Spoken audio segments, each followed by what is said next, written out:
Hi, I'm Larry London, your host for Border Crossings, and on today's show, I welcome the 2010 American Idol winner, Lee DeWyze. American Idol has been a highly rated TV show in the United States, and other countries have adapted the show. It has also inspired the creation of other popular music shows like X Factor and The Voice. Lee DeWyze will join us to discuss his experience on the show, which is going off the air after the current season ends, which is season 15. Lee's new CD, Oil and Water, is his sixth album, which he says allowed him to explore his songwriting a bit more. Lee will also perform several tracks from the new CD, so stay tuned for Lee DeWyze today on Border Crossings.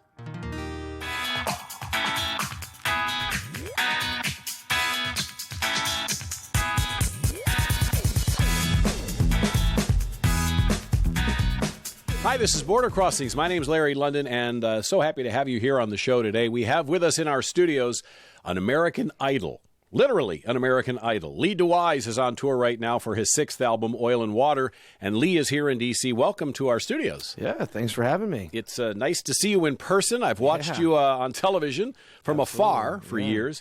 Now, winning American Idol, I mean, that must have been quite an experience for you back in 2010, I believe it was season 9. Yeah, 6 years ago. I mean, it was definitely life changing. I mean, you don't know how to prepare for it. You just go on and you try this thing, right? That I'm going to hope for the best, and but it all worked out, and it was pretty amazing. Now, you weren't new to music at that time. You'd been in the Lee DeWyze band. Yeah, I was playing music in Chicago for a while for years actually before that. So to go from that stage songwriter type scene to now this, right? It was much different for me, and it took a little adjusting at first, of course, obviously. Was it always music for you? Is that kind of what you knew you wanted to do? Yeah. I mean, when I was a kid, I remember the first time I listened to a record that I really like, and I felt in that moment like, this is what I want to do. And it's funny, I could actually remember the day and everything, because my dad always listened to like the James Taylors and the Paul Simons and the Cat Stevens, but I was listening to Tea for the Tillerman by Cat Stevens, right? Right. And I'm reading the lyrics on the back of the record, and as I'm reading it, it like dawned on me that like these are stories he's telling through music, and I just fell in love with it, and I'm like, this is what I'm going to do. Like I have to do this, and so I was like maybe 10 or 11, and so I jumped from instrument to instrument for years. I played the drums and piano, and then eventually I had my dad pull out his old guitar from the closet, and I was like, I want to learn, and so he took me and got it restrung, and we brought it back home, and I just pulled out all these Beatles books and started learning chords and like how chords work together, and I just I taught myself, and but I've always had a love for music and singing and all those things. You've got a couple of sisters and a brother at home? I got 2 sisters and a brother, they're some of them are scattered. My sister lives on the East Coast or West Coast, and my brother and my other sister live in the Midwest still, and that's where my parents are. But so we're all spread out. But growing up with a younger brother and 2 older sisters was interesting. Yeah. Now, are they also into music too? I mean, you could have had a family band. Oh God, the DeWyze family band. I don't know about that. My sister sang a little bit. My sister Sarah sang a little bit growing up. My brother Mike, he plays a little guitar and stuff like that. But, my mom's got a great voice. My mom always had a great voice. Even growing up, she always sang, and she always had a really beautiful voice.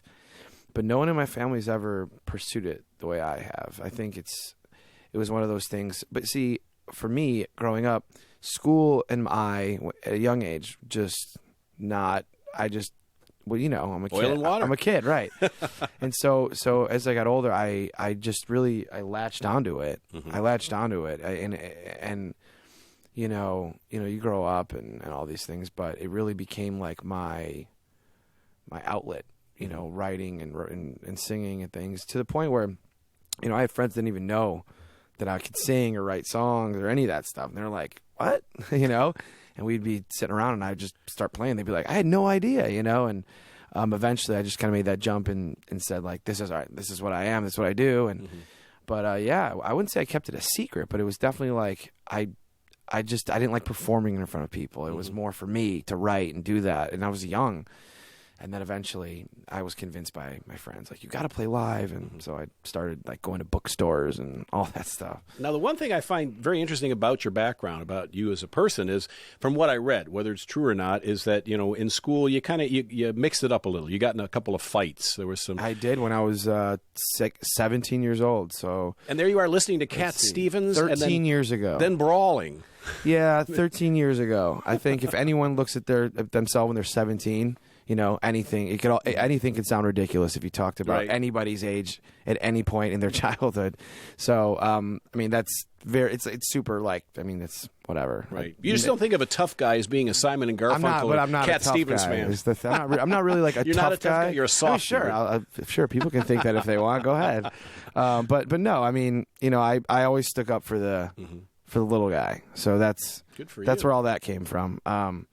And I always had a hard time, you know, people being picked on and stuff like that. I was always the one that would step in, and I had no problem saying like, "Hey," you know, and taking the defense of those types of people. And I've always been that way. And I think it's mainly, honestly, because I'm definitely one of those wear my emotions and heart on my sleeve kind of people.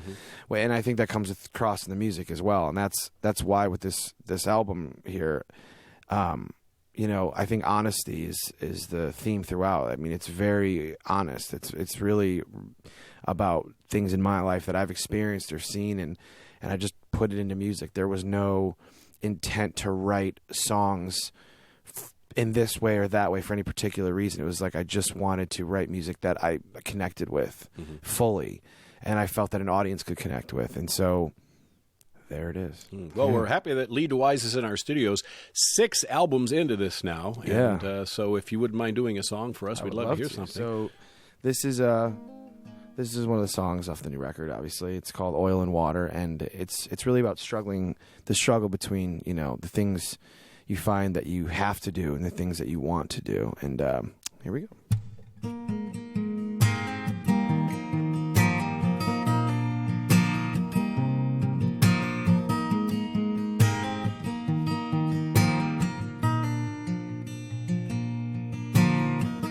Kiss me goodnight, 'cause I'll be gone in the morning light. I just wanna tell you that I need you one more time. But every time the taxi comes, I second guess myself. What my life's become, gotta separate what I want and what needs to be done. So won't you kiss me goodnight, 'cause I'll be gone in the morning light. I just wanna tell you that I need you one more time.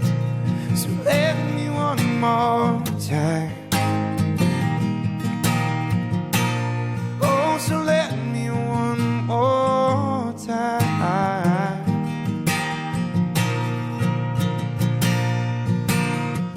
Kiss me goodnight, 'cause I'll be gone in the morning light.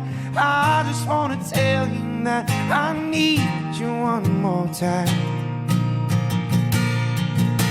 But every time the sun goes down, well, I'll be home and wrap my arms around you like oil and water, like oil and water. Yeah.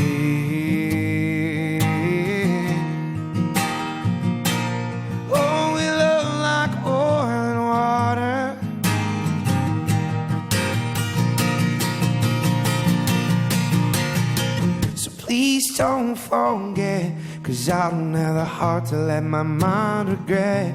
Like oil and water, like oil and water. Won't you kiss me goodnight, and I'll be gone in the morning light. I just wanna tell you that I need you one more time. So kiss me goodnight, and I'll be gone in the morning light. I just wanna tell you that I need you one more time. So let me one more time. So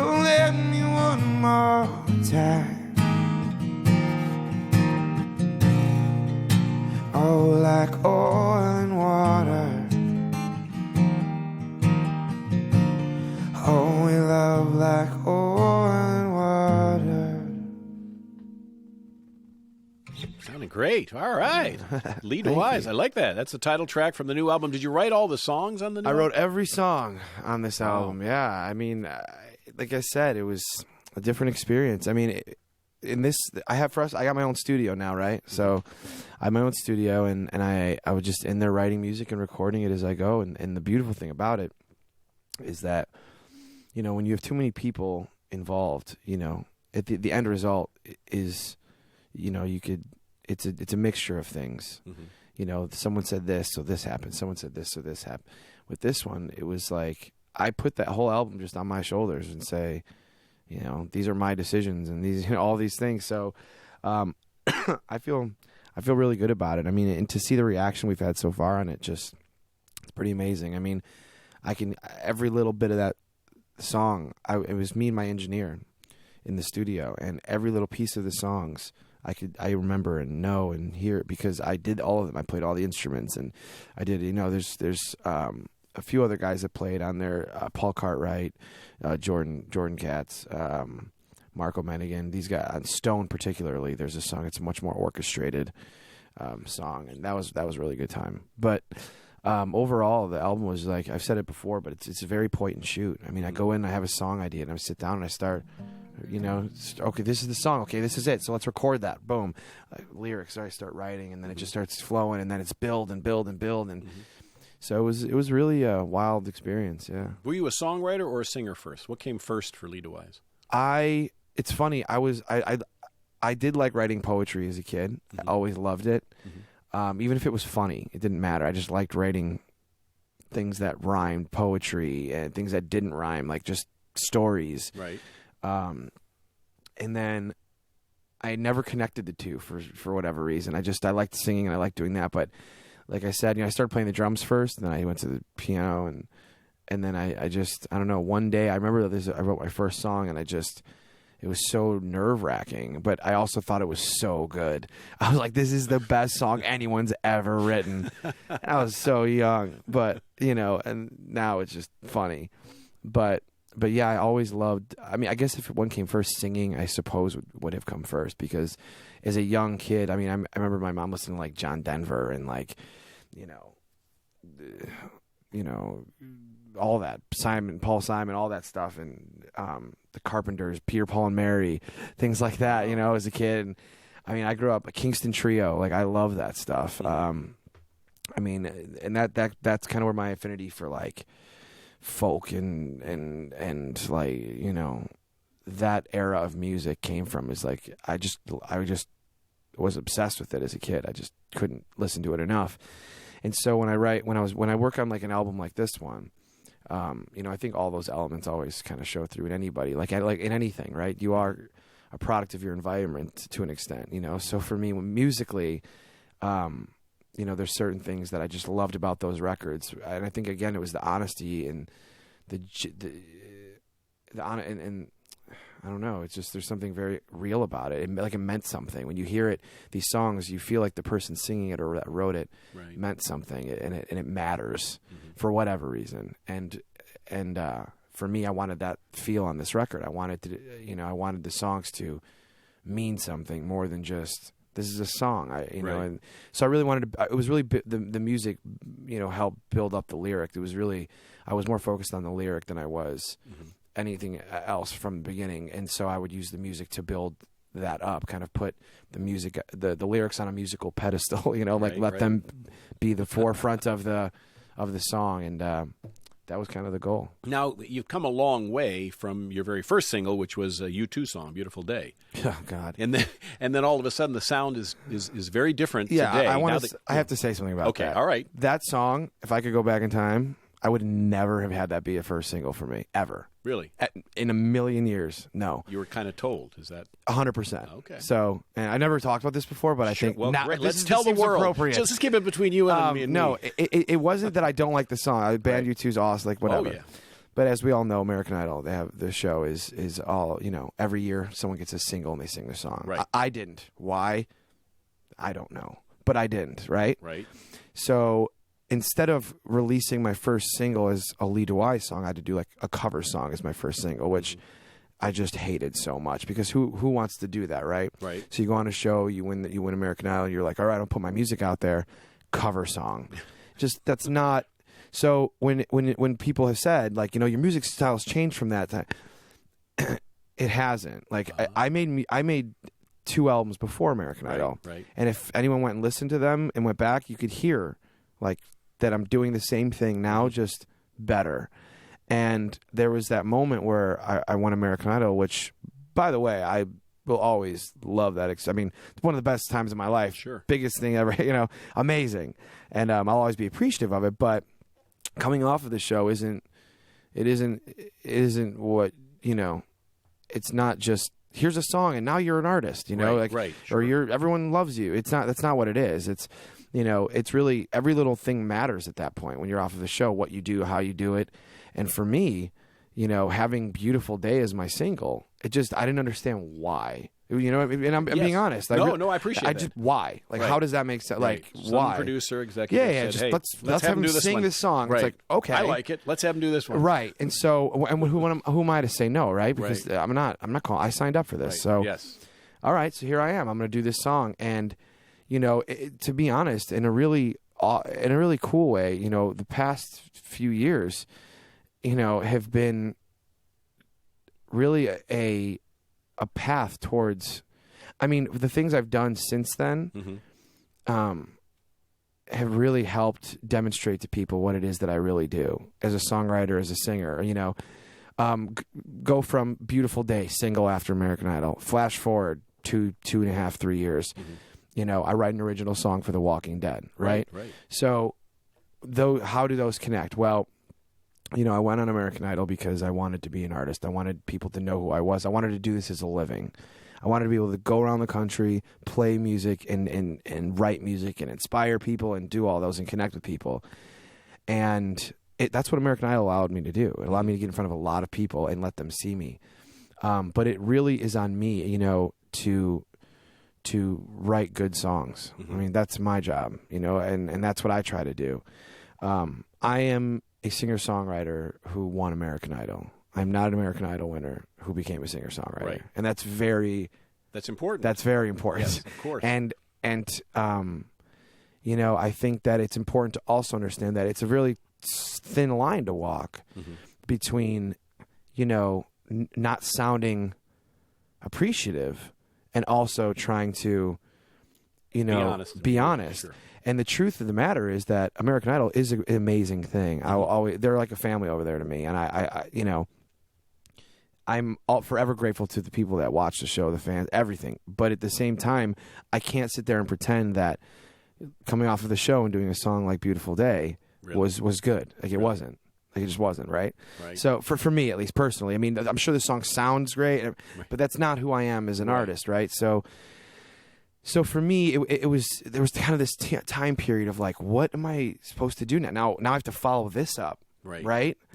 Okay, so this is what people think I'm going to do, right? So the next few years was, we put out Live It Up, which was my record after, and that was making that record was an interesting experience. I was put with a lot of different writers and different things. And I always love that record. It's that one record after Idol that and there's a couple songs in there that I really love. But it wasn't me doing what I know I can do. It wasn't me in the studio writing songs the way I write songs, how I write songs, and And so I got to follow that up with the last record, Frames, and I think Frames was much more. That was more of a, that was like a, it's that one's more stompy. It's more, it's like it's more, it's upbeat. But it was the first time I felt that I was really making the music that I was meant to make, right? Let loose. Yeah. And so having that bridge the gap between Live It Up and now this record, that record needed to happen. So everything needed to happen in order for me to make this record. That's including Beautiful Day as a single and American Idol, everything. All of it mattered up until a point. So I don't make this record if I don't do those things. Right.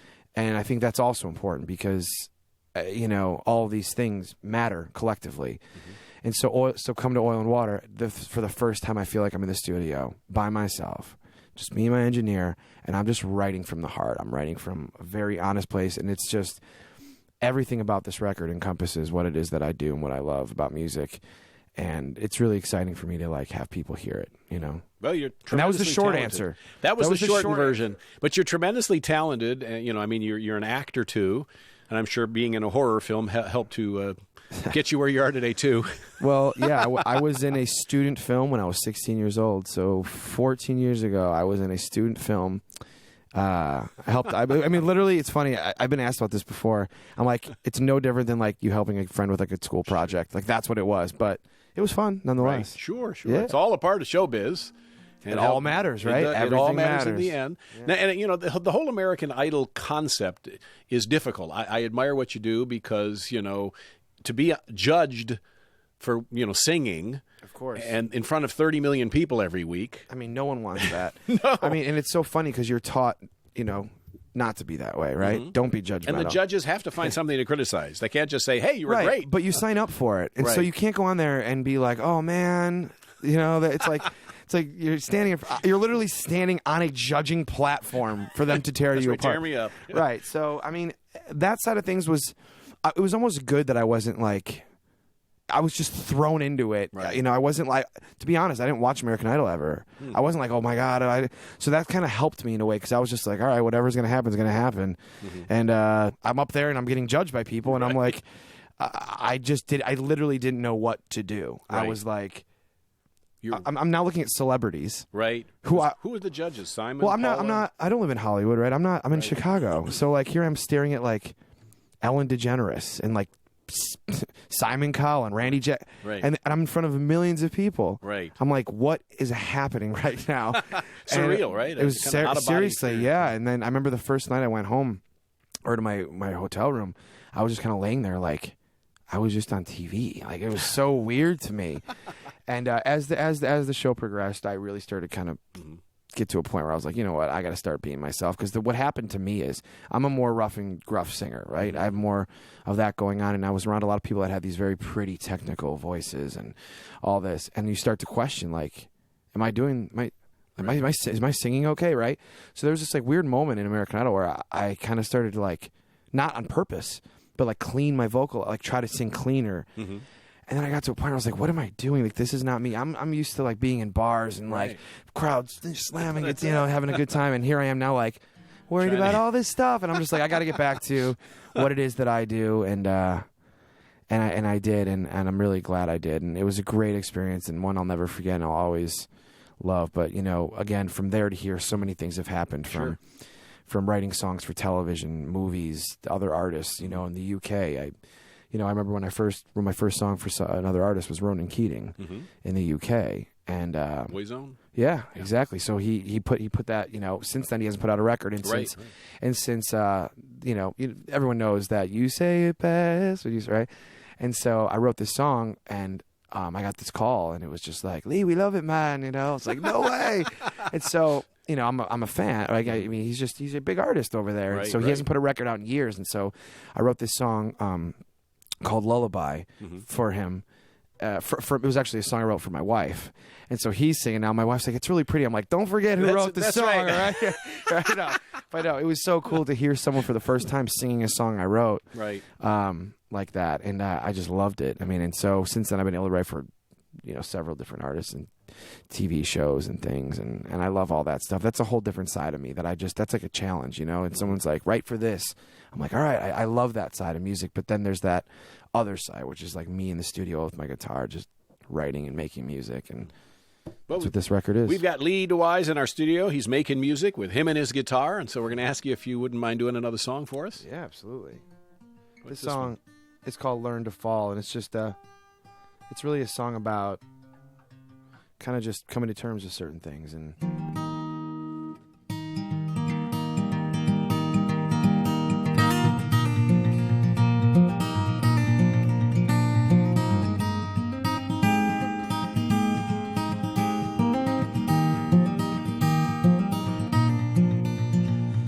Oh, you are gonna be the only one I'm gonna see for a long time. Maybe it's the wrong time. sure you let me know.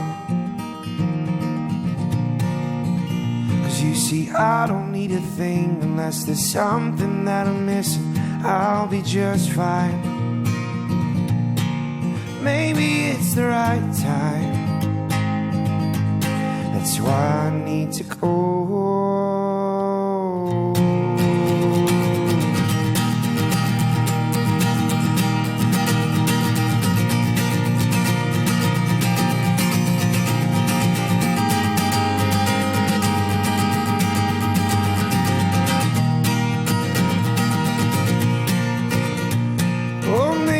Just me? Is there something I don't see that keeps me trying?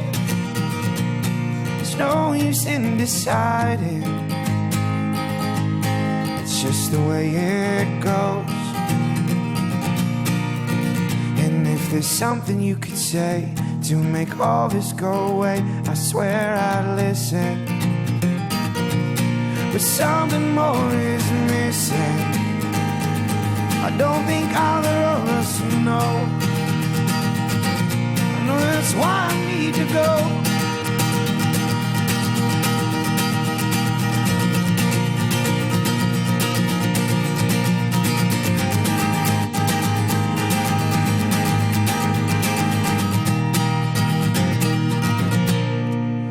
So tell my mother not to worry. Tell my father none of this is his fault. I'll try to hear them when they call. If I don't forget by then. 'Cause you see, every man creates till he makes the same mistakes. His life goes dull. How quickly we learn to fall. I guess it's just a means to an end. I guess it's all means to an end.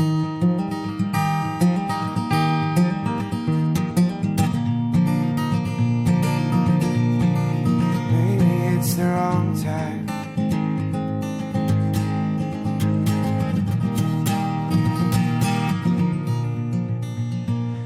Oh, you are gonna be the only one I'm gonna see here for a long time. Maybe it's the right time. That's why I need to go. I just thought I'd let you know. Great. Love it. Lee DeWyze in our studios live on Border Crossings, and the new album is Oil and Water. So, I got to ask, is there pressure? Do you feel pressure being, here in the group of people in this, Kelly Clarkson sold a certain number of records, and Carrie Underwood sold a certain, and Daughtry, and so on and so forth. Now, in that group, is there pressure that comes with that too, or no? No, but not really, because I think that a lot of it is just people being more educated about how the music industry works and how CD sales work and all those things. Because back when, and I'm just gonna be honest, back when Kelly Clarkson, right, all these, right, CDs were the thing, right, and here we are, and now it's all these other outlets of media and music. But the bigger point, though, is that I think because we're called American Idol winners, right, or we're American Idols. I think that a majority of people group them together as if they're all supposed to do the same thing. Mm-hmm. This person has this career, so this person's supposed to have but it'd be like me saying which, it's just different. It's just different. Everyone's different. Everyone's a different style of music. What I do is not built around some of those things, and even more to the point, I guess you're talking about CD sales. I just don't. For me, I think in 2016, it's there's not. There's only a handful of artists, right, that are killing it on CD sales. Right. So for me, there isn't really a pressure. I'm not. It's not 1996 now where you grab the paper to see how many records you sold. You know, it's more like I would rather, you know, when I see, you know, a song of mine is streamed 4 million times or listened to, you know, 60,000 times over the course of a week. Yeah, it's not selling a CD, but the end result is what I want. People are hearing my music, and that's really where I'm at right now. I mean, I think at this day and age, there's so many different ways for people to hear music. I mean, writing a song for a TV show, writing a song for another artist, putting content out there. I mean, all those things are just as important as selling a CD. Right. And I think realistically, you know, when it comes to pressure, the only pressure I ever feel is the pressure I put on myself. You know, I have goals for myself I want to achieve. I have things I want to do. And I have, you know, different points in my career that I want to hit. And that's the pressures I feel. When I'm in the studio and I know I want to make, like, my best record ever, right? Like, that's the pressure I feel. And, you know, I think that what I do is important. Like I said, I think for some artists, that's the artist they are, and, like, we're good. We all get it, right? And, like, it doesn't matter. They can do anything.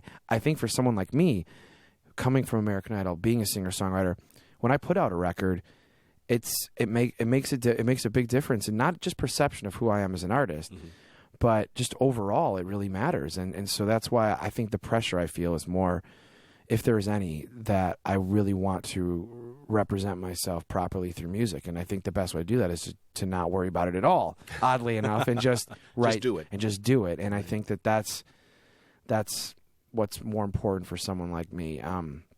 But I mean, everyone has their own career, you know. Everyone has their own thing coming off of the show, and all those guys are great, man. I met all of them, and they're all great people, and they're great artists. I mean, even people that don't write their own music, you know, it's like whatever, like that's your thing, like you know, it's open to interpretation, you know, it's art in a way, right? So everyone's got their thing, but my thing, you know, I hang my hat on songwriting. And American Idol is just one of the really, really, really, really, really, if not the nicest hat on that hat rack. But songwriting is at the core of what I do, and you know, and I'm just excited to be out here doing it, which is why this new record for me is just like such a great experience, because I mean, I'm so proud to like have someone listen to it. Also, it's always scary having someone listen to your music. Right. Obviously, you're like, listen to what I've done for a year and a half, right? Right. Really, this is it, right? So there's always that, but realistically, I mean, I'm really proud of it, and you know, I wouldn't change a thing about it. All right. Well, in the last few minutes that we have, American Idol's going off the air. Yeah, it's weird. You sad to see it go? Yeah, I mean, you know, for all we're talking about here, you know, American Idol was a huge part of my life. Right. I mean, my life changed completely when I went on that show. I mean, completely. I mean, where I was living, what I was doing, everything changed, and so that was a huge part of my life. So to see it go, it's almost like, did that actually happen? Right? It's like kind of one of those moments. Like, so yeah. I mean, I think the show itself has such success because it came out at a time where there was no one could compete. I mean, if you wanted to discover music, you were watching MTV, VH1, or getting your Rolling Stone magazine, right? Or like listening to the radio. That was it. That's where you're finding music. Nowhere else. And now here comes this show, where like you're finding new artists and you get to vote for them. How amazing, right? And so how cool is that? So now I think that it was just like one of those things. It was just, I mean, people loved it. You know, they just loved it, and they got to be a part of the experience, right? So now this artist is going to go and do things, and like they helped that happen, right? And so I think that was a huge part of why it was so successful. And I think that now, look at it now, right? How many shows are there? How many different places between YouTube and this and the X Factor, The Voice? I mean, you can go on and on. America's Got Talent. You know, right. There's just so many that I think that they led the way and they were the trailblazers, and they'll always be the bar that was set. And I don't think it's gonna be very difficult to hit that bar. You know, at its worst ratings ever, they still trumped everybody, right? They were just so, I mean, there's just such a big show. And so to be a part of it, yeah, it's sad to see it go. But, you know, I think they're leaving at the right time. All right. Well, we've got 3 minutes for one more song. You got it. Oil and Water's the album. Lee DeWyze is our guest. Thank you so much for having me. Thank you for coming in. I enjoyed this talk, actually. No, me too. Come back again, please. The song's called Stone.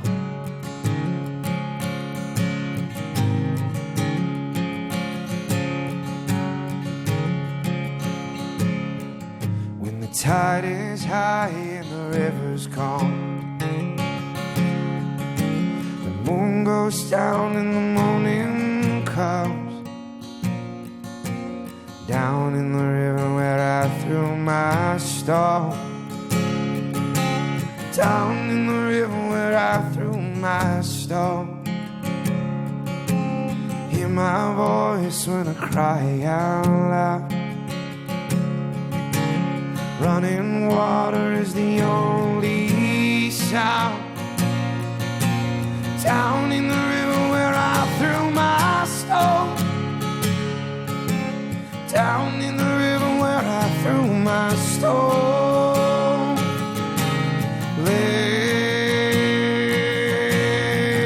Lay my body down.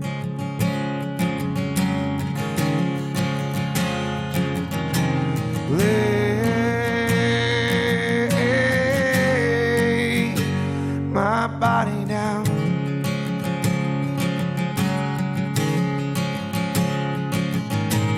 Don't regret, for you've done no wrong. I'll be the light when the sun is gone. Down in the river where I threw my stone. Down in the river where I threw my stone.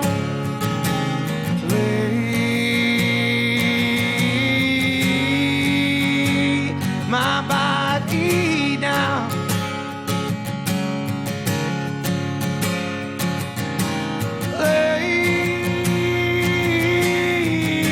Lay my body down. And I can feel no more. I can feel no more.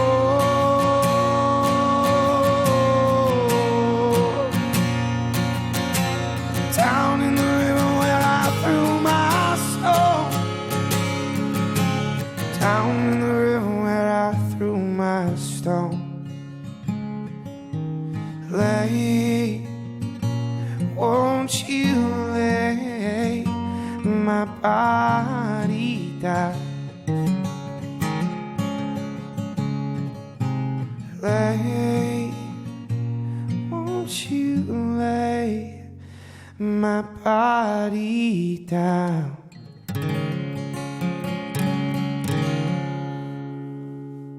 Sounding great. Thank you so much, Lee thanks DeWyze, for being on the show. Thank you, really my friend. great seeing you. Yeah, Great to see you. Oil and Absolutely. Water is the name of the album, and this is Border Crossings. Thank you so much for joining us.